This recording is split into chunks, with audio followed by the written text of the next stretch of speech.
Hey y'all, so today's witchy tip slash witchy workshop is going to be on the subject of sex magic.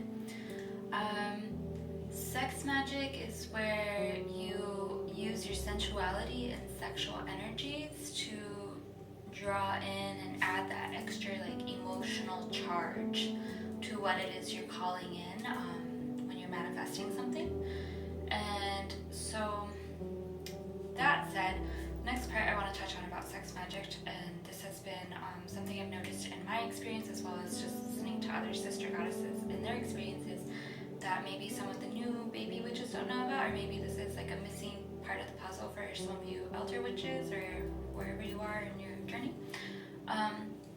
When doing sex magic, since we have had such a difficult time and experienced quite a bit of atrocities and crimes against women inflicted upon the body of women over the years and even to this day, sometimes sex magic, when you connect with your yoni, vagina, pussy in this way, can actually cause you to go through a healing crisis, and it can cause your yoni, I'm just going to stay with yoni because I don't feel like getting filtered by TikTok. They've filtered me before.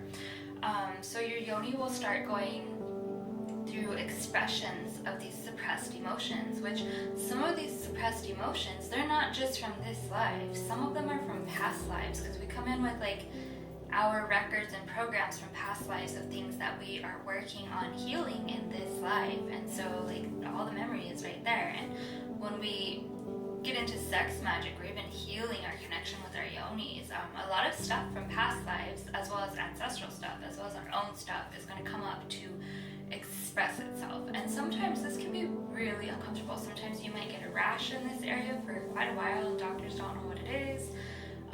Those of y'all that are familiar with the mind-body connection and metaphysics and the spiritual approach to looking at emotions might understand a little more about what a rash in a certain area is trying to tell you based on the body part. And then you might get really big bumps or boils of repressed emotions. You don't thankfully have to know what they are, but they're gonna have to express, and they might just randomly develop and be really excruciating as they come to a head and then they disappear. Or you might have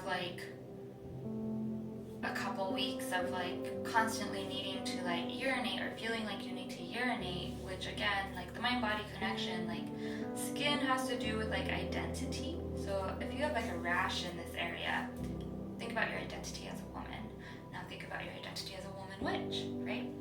There's going to be a lot of stuff in there, and so your skin's expressing it and moving it out, and it has to express it through something physical, because this is the physical vessel, and it's expressing that which is in the non-physical, right? And so, and same thing with those bumps, which in the metaphysical and mind-body, some would say that pimples, for example, are unexpressed rage and anger. So then think of the location and unexpressed rage and anger, or that need to urinate is where you have anger leaking out. So this is just for those of y'all that might need to hear this before you go into sex magic. So it's just part of the process. I've experienced it. I've heard other women experience it, and it doesn't really get talked about a whole lot. So I'm gonna put that here before we go into the next part.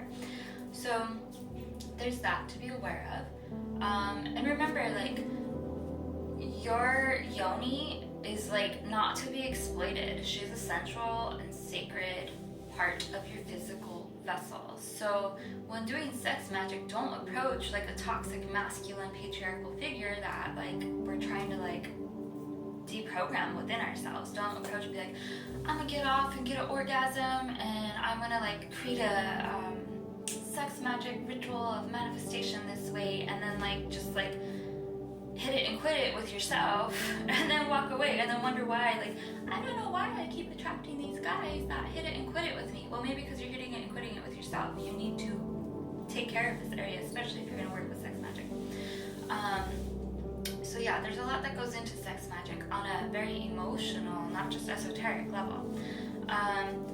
So anyways, that part, housekeeping and everything out of the way, a really great way to work with sex magic is working with mirrors. So this is another mirror work video.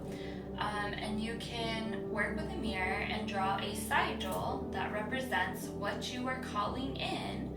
And then as you do your affirmations or mantras, or maybe you have like spells and rhymes that you have written up, whatever it is, doesn't matter. As you do that, you look at your sigil and you look at your left eye as you do it, and then you can incorporate sex magic into it, because it's already powerful to do the sigil and the chanting and the eye part, because the eye has to do with the connection to the brain, which there is yes, there is magic, and there's also the magic of the mind-body connection, so it's good to know these things. So then you include sex magic, and something that can be very healing for your inner witch, which all of us have a witch wound on some level, whether we've tapped into it or not. It depends how safe a person we are for ourselves also. Like, if we're behaving in really toxic ways, that inner witch is not going to show herself to us, because your inner witch hunter is probably out and about trying to keep her safe from being seen and exploited and abused and hurt, which is a whole nother conversation.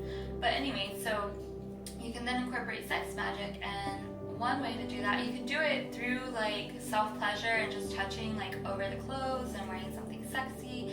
I'm wearing clothes right now because I know TikTok would obviously take my stuff down. There's great power in doing mirror work naked though. Super, super strong healing power in that. And as you do that, you shed all this density, and as you shed the density and witness yourself in this beautiful way, even accepting and acknowledging the parts of yourself you don't like, doing that sheds the density, which then makes way for your manifestations to come to you, right? And so you could do it something like this, or you could do it completely naked, whatever works. You could do it with your hands as you're chanting and looking at your sigil, left eye, mirror. Or you could do, you could get like one of those little vibrators that like sits in your panties. And this is like a really powerful one, and can be very triggering. A lot of emotions can release after this. You can get like a little vibrator that goes in your panties, and maybe insert it towards the end of your practice, so that way you have your practice going and a flow going, and then you introduce this into the flow state. This is ideally for someone who already has a good relationship with their yoni. And then you can incorporate a broom, because I know most ladies, it's easier for them to orgasm if they're like on top and their like clitoris is like rubbing on something, right? So then you're bringing the wound into the mix of the witch wound, which is also like something that was highly misunderstood about the witches. So this is like really a multifaceted, deep subconscious way to do sex magic. And so you'll have your panty vibrator inside, and then you'll need panties to keep it in place, and then you'll use the broom to kind of just keep pressure in that space, and you'll dance and chant in the mirror and look at your left eye and say what your mantra is. And then yeah, you don't necessarily have to reach an orgasm for this to work. There are 8,000 nerve endings right here. And this beautiful, beautiful space of the clitoris is connected to our nervous system. So it communicates all kinds of messages around safety and sensuality and sexuality and anything related to matters of like pussy and woman. So you can just like activate the 8,000 nerves, and that'll bring in a lot of emotion and feeling that can call in what you're desiring, and that might be the way to do your sex magic instead of just like achieving an orgasm and be like, all right, I'm out. So this is kind of an advanced practice, but it's a very powerful practice. If you do try this practice, or if you've tried something similar, please share in the comments your experience and like spread the wealth of knowledge for other witches that are learning in their journey. All is welcome here, and thank you so much. Have a great day or evening wherever you are. Also, happy Year of the Wood Dragon.